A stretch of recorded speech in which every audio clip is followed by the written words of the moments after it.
Well, I think we need to promote some type of legal situation where we have the means to remove bad cops. Bad cops are the source of all of this. People who don't respect other people's rights.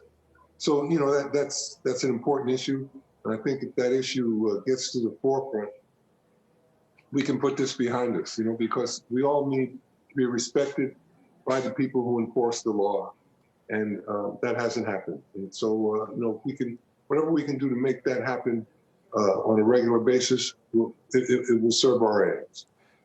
Kareem, as Sarah was alluding to, we've seen a lot of people speak up in the last week or so. And I read your op-ed, and you do also make clear that it's a very small percentage, tiny percentage of the police that are the problem. Yeah. Would you like to see more people within that subsect of police force members speak up themselves? I think it's absolutely essential for the people on the police to show that they understand the problem. Certain people among among the ranks of the police are racist or are afraid of people who don't look like them. I think all of us would serve this issue if we could all make friends with someone who doesn't look like us. I think that's a key issue here.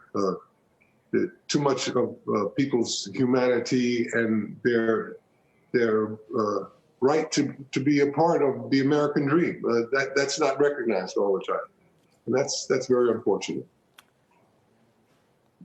I wanted to ask you, Kareem, about some of the response in the sports world, in your world, but particularly about the NFL. Roger Goodell came out with a statement of goodness. Does the NFL have any credibility on this issue with the way they handled Colin Kaepernick? I think they really have to prove to all of us that they mean what they say at this point, because Colin Kaepernick was demonstrating on this very issue the unnecessary death of Black Americans at the hands of the police.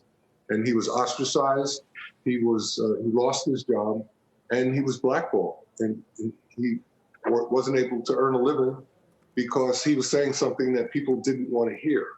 It wasn't that what he had to say wasn't true, it's just that people didn't want to hear it. We got to listen. We have to listen to people who are suffering like that. People who get murdered, like the way Tamir Rice got murdered, like the way George Floyd got murdered, like the way James Powell got murdered. James Powell was a young man who died in 1964 in New York City.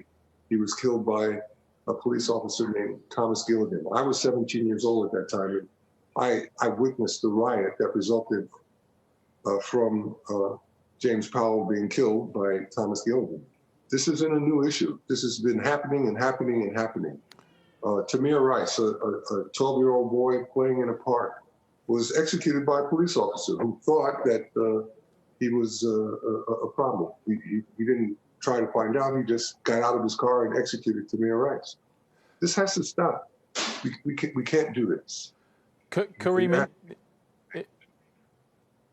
closer to home for you in your own sport, the Knicks franchise owner, Mr. Dolan, said, as companies in the business of sport and entertainment, we are not any more qualified than anyone else to offer our opinion on social matters. James Dolan that said that. What do you make of that?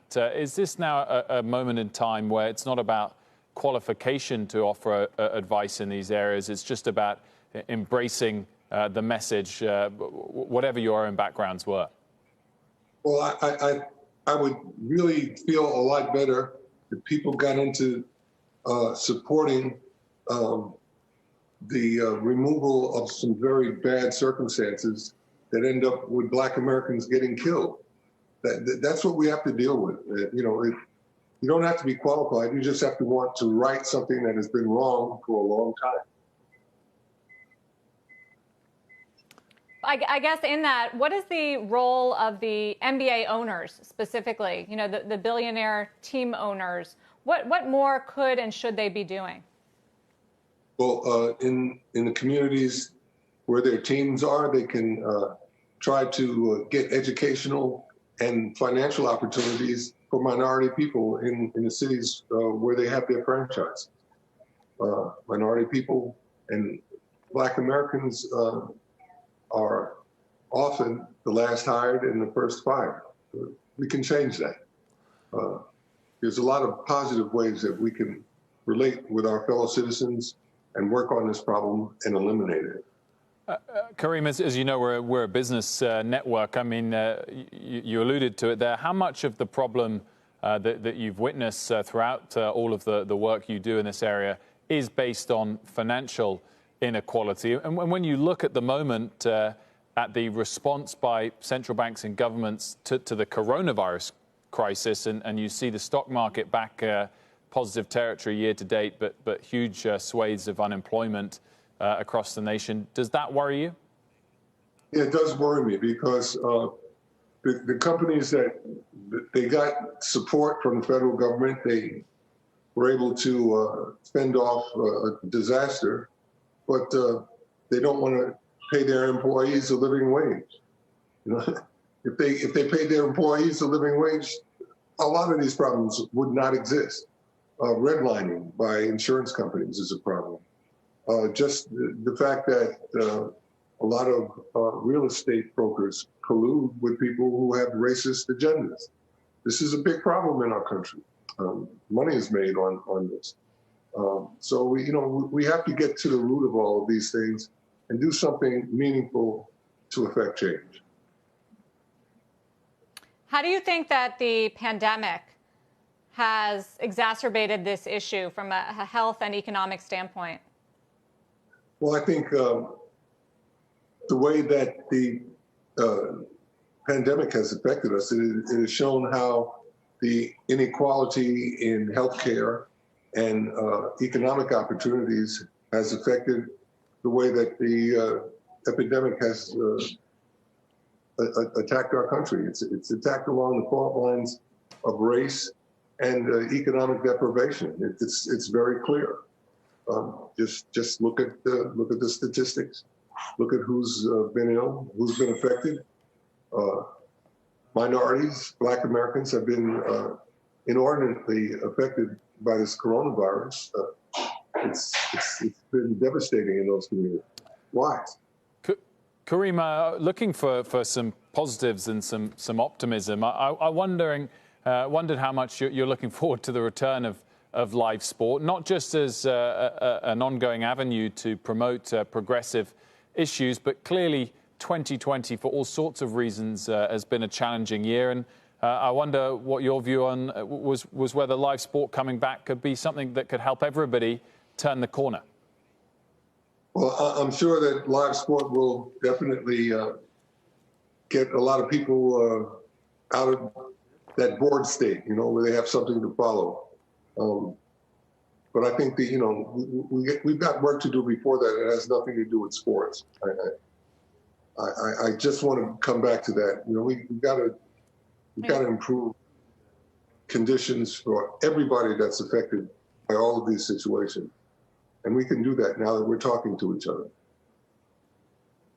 Well, that's just what I wanted to ask you finally, Kareem, which is, you've been sounding this alarm your entire career, going back to the 60s. Do you see this time being different in terms of what change can be driven from this? Well, I think that just the horror of watching that video that's almost 9 minutes long of George Floyd being murdered. I think just if you watch that and try to understand that this is a commonplace practice in our country of police killing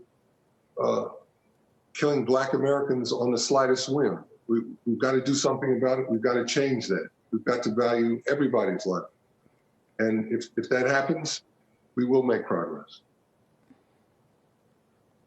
We'll end it there. Kareem Abdul-Jabbar, thank you very much for joining us. Great talking with you.